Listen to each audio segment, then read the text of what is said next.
Well, howdy there, Internet people. It's Belle again. So today, we're going to talk about the Iowa polling, the youth vote exceeding projections, and what that means for election night. Just like with turnout for women, there's a vast difference between the projected early voter turnout and the apparent actual voter turnout. Voters for Tomorrow, a Gen Z-led group, said, quote, "Pulling from official early vote totals from Secretary of State data, as of 6 p.m. Thursday, Voters of Tomorrow is tracking increased youth early vote turnout in multiple battleground states and nationwide. The report indicates about a 20% increase in youth voter turnout over the projections. The projections are based on 2022. Now, 20% increase is notable all by itself. But when you look at the swing states, the numbers are even more pronounced.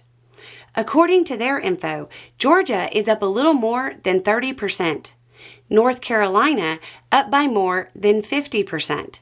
Pennsylvania is up more than 100%. Michigan is showing a 221% increase over projections.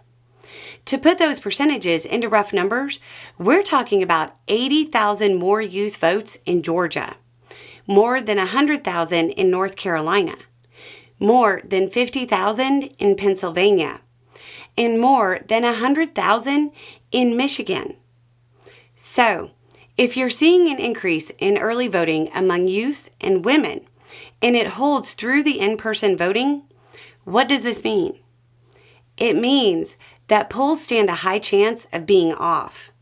When polls are put together, they survey a certain amount of people and then extrapolate based off of the projections of various demographics and their turnout. If those projections are off by tens of thousands of votes among demographics that lean heavily one direction, the results will be off.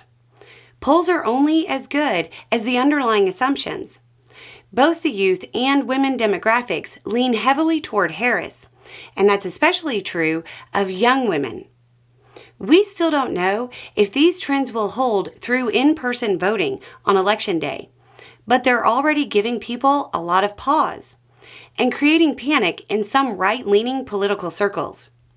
This, combined with a reliable pollster in Iowa returning a poll showing Harris ahead in the traditionally red state, is making a lot of people wonder if we're in for a lot of surprises on election night.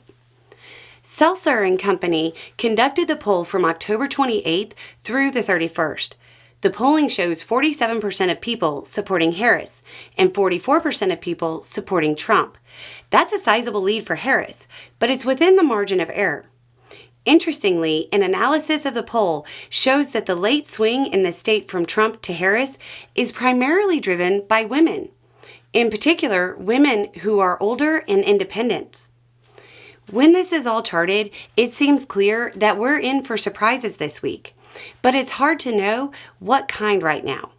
What we do know is the one thing that has held consistently true since the beginning of the election cycle: the poll that will actually decide things happens on Tuesday. The others are best guesses. Anyway, it's just a thought. Y'all have a good day.